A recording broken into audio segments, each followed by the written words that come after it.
Bom dia, né? Hoje vamos estar falando aí de um assunto que é apaixonante, envolve fanatismo, enfim, é possível até levar o homem à guerra. Isso que é um absurdo, mas enfim, temos que analisar no contexto filosófico.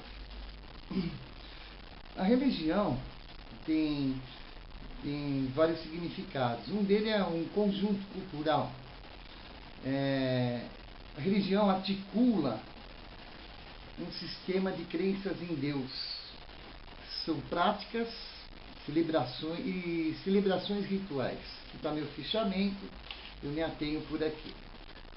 Todas as religiões dizem possuir a própria verdade, né? Enfim, e aí quando se trata de cada uma ter a sua própria verdade, a questão começa a ser mais complexa. A religião pode ser considerada um fenômeno, né? Vem desde o primitivismo, talvez, e esse fenômeno deve ser analisado pelas ciências sociais, ou de vez em quando, até mesmo pela psicanálise. Por exemplo, o que leva, né, o sujeito, no pleno século XXI, ser um homem-bomba? É muito fanatismo? Bom, enfim, vou deixar para você refletir.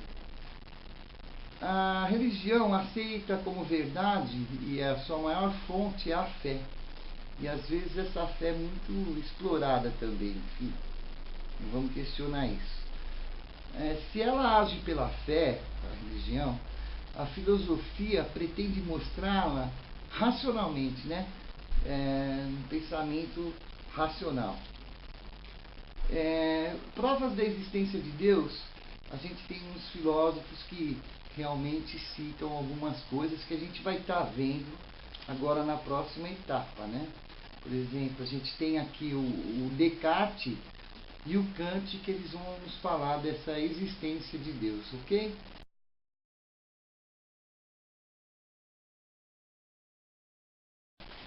Aquele cafezinho filosófico a todos, né?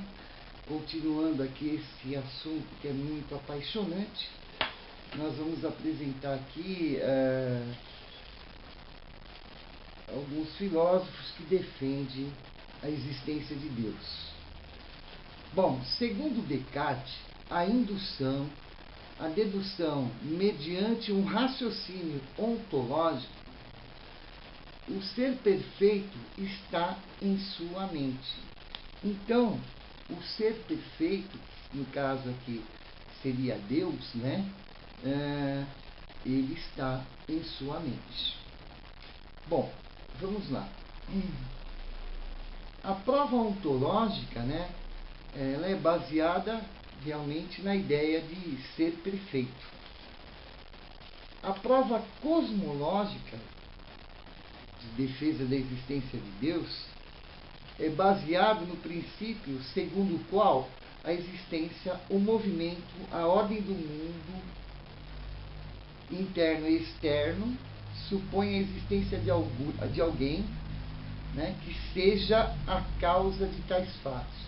Ou seja, a existência, o movimento desse mundo, of the world, do mundo, estão ligados ao fato de que um ser supremo é quem dirige e faz a coisa andar, desde a sua criação.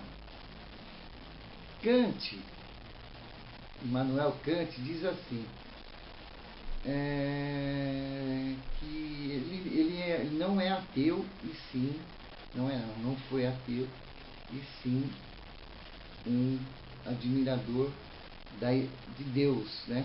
Ou seja, Deus para ele também existe. Ele diz assim: claro que não existe outro ser supremo acima de Deus. Por quê? Porque ele é um meio e um fim em si mesmo. Segundo Kant, a experiência é o limite do conhecimento humano. A razão não pode demonstrar a existência de Deus, ou seja, para ele a ciência nunca vai explicar a existência de Deus, porque ela é muito racional, ela não leva em consideração outras coisas. Ele não nega a existência de Deus, mas reconhece também, sabe o quê? os limites da razão humana. Então, a gente vê aí que a gente tem sim os filósofos que defendem a existência de Deus. Então, um cafezinho gostoso para todos os religiosos do mundo, e que não haja mais guerra santa, e sim a paz tão procurada, né? O amor, em nome de Deus. Vamos lá, né?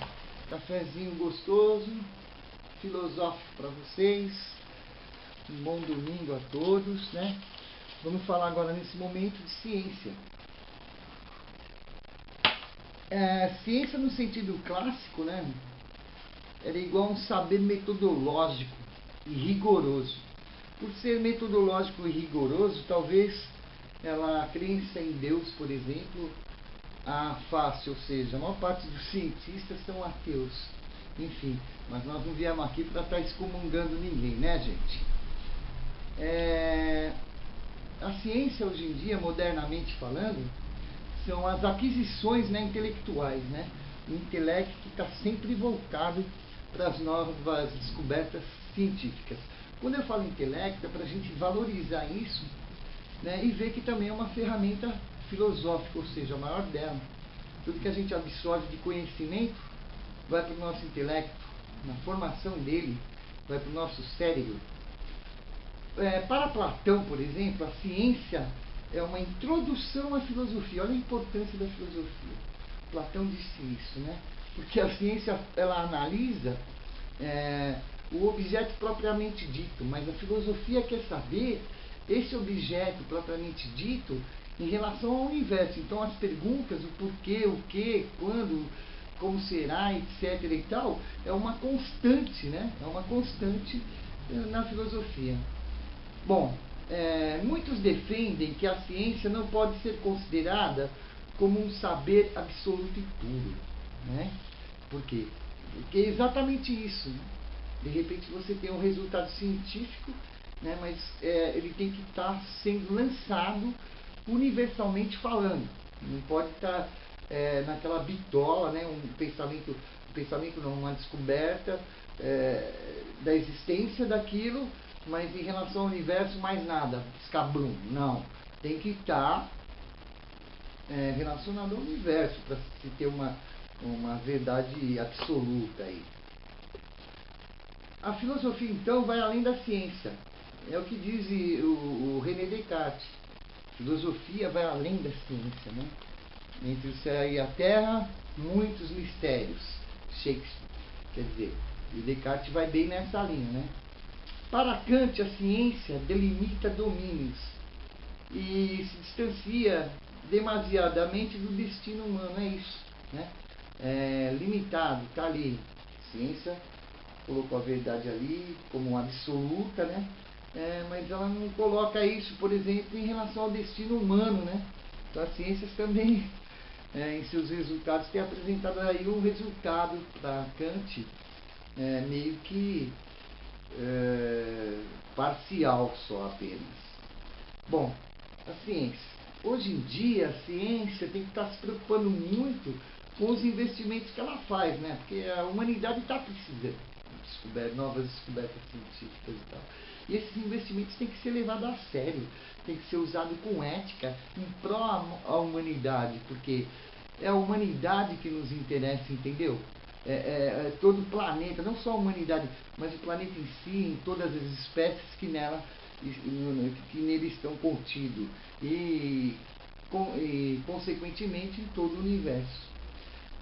A neutralidade científica fica cada vez mais, como é que a gente pode dizer, desconfiante, questionável, porque existem coisas que são prioritárias e a ciência está investindo em outras coisas. Então tem que ter uma responsabilidade governamental no Brasil, na China, na Argentina, no Sudão, na Nicarágua, nos Estados Unidos, onde quer que seja, né? Tem que ter um investimento sério em relação ao que a humanidade realmente precisa aí, nesse momento para sua própria sobrevivência, né? sobrevivência nossa humana nesse planeta aí que anda meio doente, ela tá em moda, tá? Tá em moda. É isso. Valeu.